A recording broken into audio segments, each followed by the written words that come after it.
Rohingya fighters have staged a coordinated attack on 30 police posts in Myanmar's Rakhine state, killing more than 70 people. Most of the dead were fighters, though at least 12 members of the security forces are thought to have lost their lives.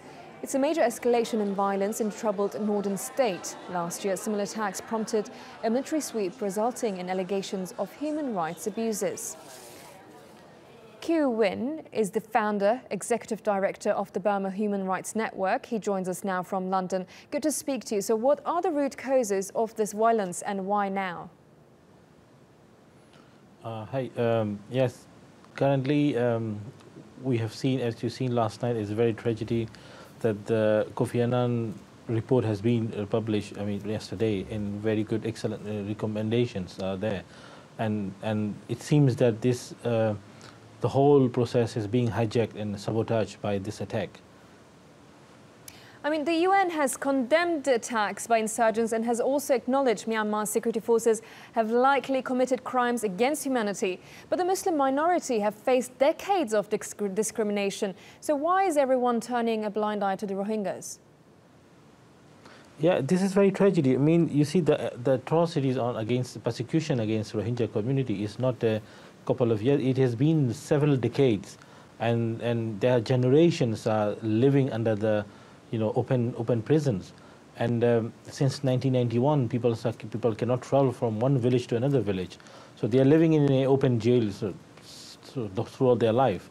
And the current crisis is not just suddenly happened last night. It has been orchestrated by the Burmese army since 1st August. We've been monitoring on the ground situations through our network, and we found that from the earlier August, Burmese army is sending troops and building up the more troops there and arming more civilians as well. They are sending more troops and more weapons and more armies in presence in Rakhine states.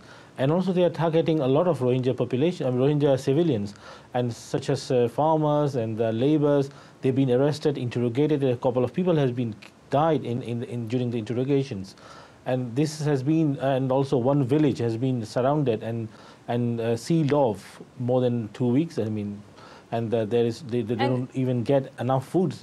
So that's a problem. It's very severe currently in Rakhine state. Yes, and an unknown militant group emerged last October under the banner of the Arakan Rohingya Salvation Army. Are they the fighters involved? And as we see these groups forming, does it show no political solution is in the near future?